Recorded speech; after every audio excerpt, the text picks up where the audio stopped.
राधे राधे मेरे प्यारे भाइयों बहनों माताओं व बंधुओं। आज कार्तिक मास के शुक्रवार के दिन मैं आपके लिए लाई हूँ श्री लक्ष्मी जी की कथा। बंधुओं, यदि आज शुक्रवार के दिन आप लक्ष्मी जी की इस कथा को सुनते हैं तो माँ लक्ष्मी का आपके यहाँ स्थिर रूप में स्थायी वास होगा। बंधुओं, यदि आपने हमारे चैनल को अब तक सब्सक्राइब नहीं किया तो जरूर करें और बेल आइकन दबाना ना भूलें ताकि आपको हमारी आने वाली सभी वीडियोस की जानकारी सबसे पहले हो सके। बंधुओं, वीडियो को पूरी सुने। सुनने के बाद कमेंट बॉक्स में जय माँ लक्ष्मी जरूर लिखें। बोलो लक्ष्मी माता की जय हो। श्री सूत जी कहते हैं, सब पातकों का नाश करने वाले जटा तीर्थ में स्नान करके विशुद्ध चित्त वाला पुरुष लक्ष्मी तीर्थ को जाए। जो जो कामना मन में रखकर मनुष्य लक्ष्मी तीर्थ में स्नान करता है वह सब प्राप्त कर लेता है। लक्ष्मी तीर्थ बड़ा भारी दरिद्रता की शांति करने वाला, महान धन धान्य की समृद्धि देने वाला, बड़े बड़े दुखों का नाश करने वाला, महान वैभव को बढ़ाने वाला है। वह स्वर्ग और मोक्ष देने वाला, महान ऋण से छुटकारा दिलाने वाला, श्रेष्ठ पुत्र प्रदान करने वाला है। ब्राह्मणों, इस प्रकार यह लक्ष्मी तीर्थ का महात्म बतलाया गया है। इस तीर्थ में स्नान करने के बाद अग्नि तीर्थ को जाए, वह महापुण्य में और महापातकों का विनाशक है।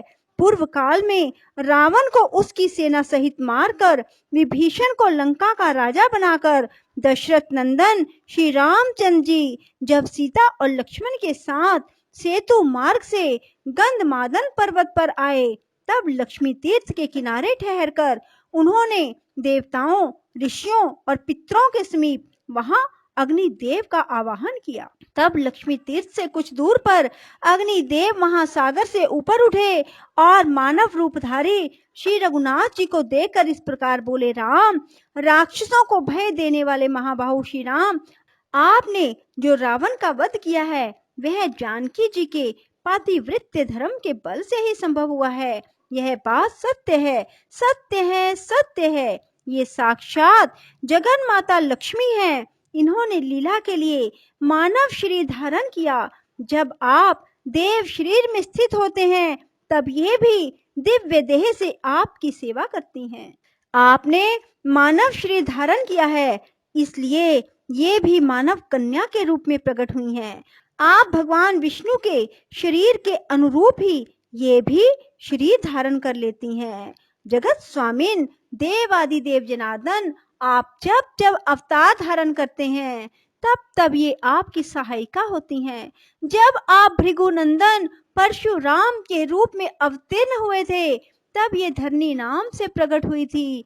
इस समय आपके साथ ये जनक नंदिनी सीता के रूप में प्रकट हुई हैं और भविष्य में जब आप श्री कृष्ण अवतार लेंगे तब ये रुक्मिणी होंगी। इसी प्रकार अन्य अन्य अवतारों में भी ये आपकी सहायिका होती हैं। अतः रघुनंदन, आप मेरे कहने से इन्हें आदर पूर्वक ग्रहण करें। अग्नि का यह वचन सुनकर देवताओं और महर्षियों ने दशरथ नंदन श्री राम और जनक नंदिनी सीता की बार बार प्रशंसा की। श्री रामचंद्र जी ने अग्नि के साक्षी देने से परम निर्मल सती साध्वी सीता को ग्रहण किया। जिस स्थान पर अग्निदेव प्रकट हुए उसी को अग्नि तीर्थ समझो। अग्नि के प्रकट होने से ही उसका नाम अग्नि तीर्थ हुआ। उस मोक्षदायक तीर्थ में भक्ति पूर्वक स्नान करके मनुष्य उपवास पूर्वक वेद वेता ब्राह्मणों को भोजन कराए, उन्हें वस्त्र और धन दे। ऐसा करने से वह सब पापों से मुक्त हो भगवान विष्णु का सायुज्य प्राप्त कर लेता है। पूर्व काल की बात है, पाटलिपुत्र में पशुमान नामक एक वैश्य रहते थे। वे सदा धर्म में तत्पर और ब्राह्मणों की सेवा में संलग्न रहा करते थे। सदा कृषि और गौ रक्षा करते हुए पशुमान बाजार की गलियों में धर्मतः सुवर्ण आदि का विक्रय किया करते थे। उनकी 3 स्त्रियां थी जो सदा पति की सेवा में लगी रहती थी। उन तीनों स्त्रियों से सुपन्य आदि 8 पुत्र उत्पन्न हुए। वे जब 5 वर्ष के हो गए तब उन्हें कर्तव्य की शिक्षा दी जाने लगी। वे धीरे धीरे खेती, गोरक्षा और व्यापार का काम भली भांति सीख गए। सुपन्य आदि 7 पुत्र पिता की बात सुनते और पशुमान जो कहते उस कार्य को तत्काल पूरा करते। उन्होंने सोने के कारोबार में भी अत्यंत कुशलता प्राप्त कर ली। किंतु वैश्य का 8वां पुत्र दुष्पन्य बचपन से ही खोटे मार्ग पर चलने लगा। वह पिता की बात नहीं सुनता था। दुष्पन्य बाल्यकाल से ही बालकों को सताया करता था। पशुमान ने उसे दुष्कर्म परायण देखकर भी यह नादान है ऐसा कहकर उसकी उपेक्षा कर दी। तदंतर वैश्य के 8 पुत्र युवा अवस्था को प्राप्त हुए। 8वां पुत्र दुष्पन्य नगर के बालकों को दोनों हाथों में पकड़ लेता और कुआं, नदी या तालाब में फेंक देता। उसके इस दुष्ट चरित्र को कोई नहीं जानता था। जल में उनका शव देखकर लोग उनका संस्कार करते थे। तब पुरवासियों ने आकर राजा से यह वृतांत निवेदन किया। उसका वचन सुनकर राजा ने ग्राम रक्षकों को बुलाया और आज्ञा दी, बालकों की मृत्यु का क्या कारण है, इसका पता लगाओ। ग्राम रक्षक बालकों के मारे जाने के रहस्य का पता लगाने लगे, किंतु बहुत खोज करने पर भी उन्हें उन बाल घात का पता नहीं लगा। वे डरते हुए राजा के पास गए, बोले, महाराज, हम बहुत खोज करने पर भी यह ना जान सके कि कौन इस नगर में रहकर निरंतर बालकों की हत्या करता है। तदंतर किसी समय वह वैश्य बालक अन्य 5 बालकों के साथ कमल निकाल कर ले जाने के बहाने सोवर के निकट गया। वहां उसने उन बालकों को जबरदस्ती पकड़कर पानी में डुबो दिया। वे बालक चीखते चिल्लाते रहे तो भी उस क्रूर आत्मा ने उन्हें कंठ तक पानी में ले जाकर डुबो दिया।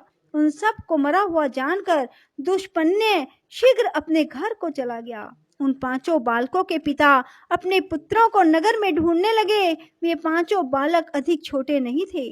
पानी में डाल देने पर भी वे मर ना सके। धीरे धीरे सरोवर के किनारे आ गए और वहीं घूमते रहे। इतने में ही अपने बंधुओं द्वारा नाम ले लेकर पुकारने की आवाज उन्हें दूर से सुनाई दी। तब उन्होंने भी जोर से बोलकर उत्तर दिया। बालकों की आवाज सुनकर उनके पिता सरोवर के तट पर गए।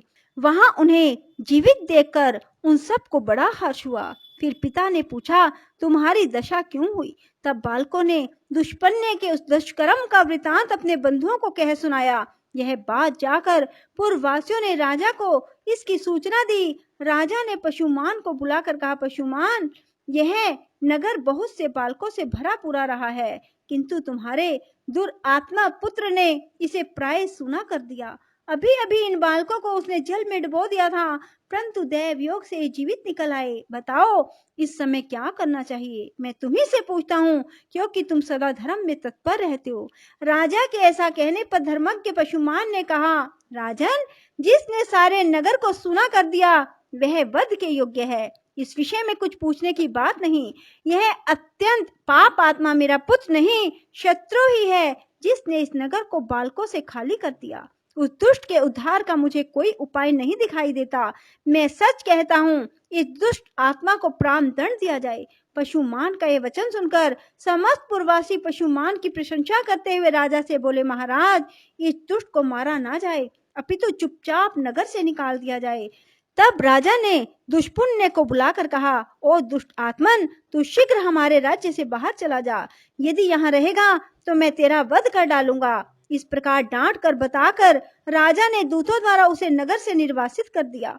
तदंतर दुष्पुण्य भयभीत हो उस देश को छोड़कर मुनि मंडली से युक्त वन में चला गया। वहां जाकर भी उसने एक मुनि के बालक को जल में डुबो दिया। कुछ बालक खेलने के लिए गए हुए थे। उन्होंने इस बालक को मरा हुआ देख अत्यंत दुखी हो उसके पिता से यह समाचार कहा। तब उक्त शवा ने बालकों से अपने पुत्र के मारे जाने का समाचार सुनकर तप के प्रभाव से दुष्पुण्य के चरित्र को जान लिया और उसे शाप देते हुए कहा, अरे, तूने मेरे पुत्र को पानी में फेंक कर मार डाला है, इसलिए तेरी मृत्यु भी जल में ही डूबने से होगी। मरने के बाद तू दीर्घ काल तक पिशाच बना रहेगा। यह शाप सुनकर दुष्पुण्य को बड़ा दुख हुआ। वह उस वन को छोड़कर सिंह आदि क्रूर जंतुओं से युक्त दूसरे भयंकर वन में चला गया। वहां बड़े जोर की वर्षा और आंधी चलने लगी। दुष्पुण्य ने देखा एक मरे हुए हाथी का सूखा कंकाल पड़ा है। उस समय आंधी और प्रचंड वर्षा के कष्ट को ना सह सकने के कारण वह उस हाथी के पेट की गुफा में घुस गया। फिर बड़ी भारी वर्षा हुई। जल का महान प्रवाह हाथी के पेट में भी भर गया। हाथी का शव उस महाप्रवाह में बहते बहते समुद्र में चला गया। दुष्पुण्य उस जल में डूबकर क्षण भर में प्राणहीन हो गया। मृत्यु के बाद उसे पिशाच की योनि मिली। भूख प्यास से पीड़ित होकर वह भयानक रूपधारी पिशाच अनेक प्रकार के दुख सहता हुआ गहन वन में रहने लगा। एक वन से दूसरे वन में दौड़ता और कष्ट भोगता हुआ वह क्रमशः दंडक अरण्य में आया। वहां उसने उच्च स्वर से पुकार लगाई, हे तपस्वी महात्माओं, आप लोग बड़े कृपालु और सब प्राणियों के हित में तत्पर रहने वाले हैं। मैं दुख से अत्यंत पीड़ित हूँ, अतः मुझे अपनी दया दृष्टि से अनुग्रहित करें। पूर्व काल में मैं पाटलिपुत्र नगर में पशुमान का पुत्र दुष्पुण्य नामक वैश्य था। उस समय मैंने बहुत से बालकों की हत्या की।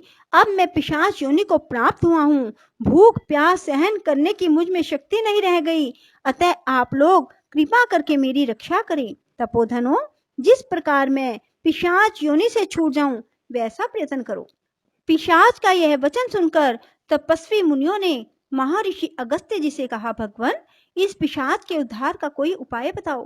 तब अगस्त्य जी ने अपने प्रिय शिष्य सुतीक्ष्ण को बुलाकर कहा, वत्स सुतीक्ष्ण, तुम शीघ्र गंधमादन पर्वत पर चले जाओ। वहां सब पापों का नाश करने वाला महान अग्नि तीर्थ है। महामते, उस पिशाच के उद्धार के उद्देश्य से तुम उस तीर्थ में स्नान करो। अगस्त्य जी के ऐसा कहने पर सुतीक्ष्ण जी गंधमादन पर्वत पर चले गए और अग्नि तीर्थ में जाकर पिशाच के लिए स्नान का संकल्प करके वहां उन्होंने 3 दिन तक नियम पूर्वक स्नान किया। फिर रामनाथ आदि तीर्थों का सेवन और स्नान करके श्रेष्ठ ब्राह्मण सुतीक्ष्ण जी अपने आश्रम पर लौट आए। उस तीर्थ में स्नान के प्रभाव से वह पिशाच शीघ्र ही दिव्य देह को प्राप्त हुआ और सुतीक्ष्ण, अगस्त्य और अन्य तपोधनों को बार बार प्रणाम करके उनकी आज्ञा ले प्रसन्नता पूर्वक स्वर्गलोक को चला गया। बोलो लक्ष्मी माता की जय हो। राधे राधे। जय श्री कृष्णा। बंधुओं, यदि आपको हमारी वीडियो पसंद आए तो इसे लाइक करें और शेयर भी जरूर करें। धन्यवाद।